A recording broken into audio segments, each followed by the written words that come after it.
ओम गंग गणपते नमः। आप सभी का आपके अपने चैनल पर बहुत बहुत स्वागत है। आज इस वीडियो में हम श्राद्ध पक्ष की कहानी सुनेंगे। जोगे और भोगे की कथा। पितृपक्ष की कथा के अनुसार जोगे तथा भोगे दो भाई थे। दोनों अलग अलग रहते थे। जोगे धनी था और भोगे निर्धन। दोनों में परस्पर बड़ा प्रेम था। जोगे की पत्नी को धन का अभिमान था, किंतु भोगे की पत्नी बड़ी सरल हृदय थी।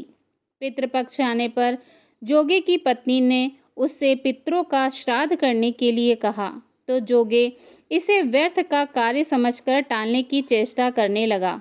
किंतु उसकी पत्नी समझाती थी कि यदि ऐसा नहीं करेंगे तो लोग बातें बनाएंगे।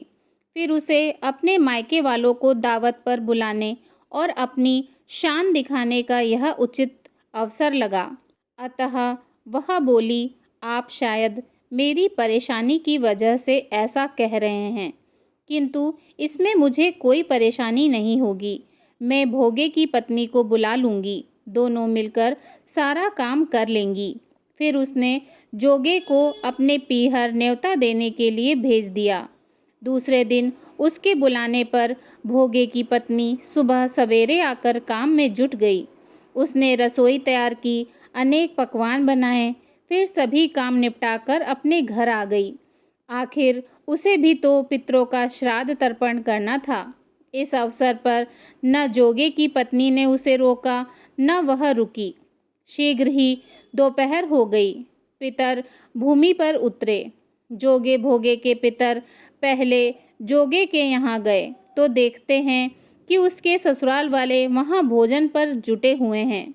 निराश होकर वे भोगे के यहाँ गए। वहाँ क्या था, मात्र पितरों के नाम पर अगियारी दे दी गई थी। पितरों ने उसकी राख चाटी और भूखे ही नदी के तट पर जा पहुँचे। थोड़ी देर में सारे पितर इकट्ठे हो गए और अपने अपने यहाँ के श्राद्धों की बड़ाई करने लगे। जोगे भोगे के पितरों ने भी अपनी आप बीती सुनाई।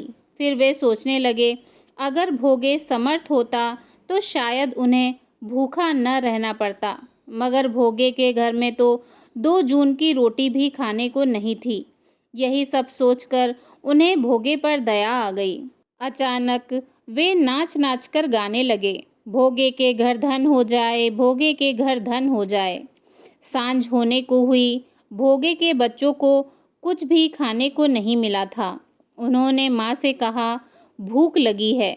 तब उन्हें टालने की गरज से भोगे की पत्नी ने कहा, जाओ, आंगन में हौदी औंधी रखी है, उसे जाकर खोल लो और जो कुछ मिले बांट कर खा लेना। बच्चे वहाँ पहुँचे तो क्या देखते हैं कि हौदी मोहरों से भरी पड़ी है। वे दौड़े दौड़े माँ के पास पहुँचे और उसे सारी बातें बताईं। आंगन में आकर भोगे की पत्नी ने यह सब कुछ देखा तो वह भी हैरान रह गई। इस प्रकार भोगे भी धनी हो गया, मगर धन पाकर वह घमंडी नहीं हुआ।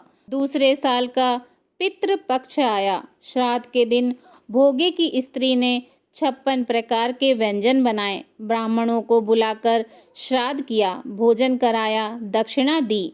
जेठ जेठानी को सोने चांदी के बर्तनों में भोजन कराया। इससे पितृ बड़े प्रसन्न तथा तृप्त हुए।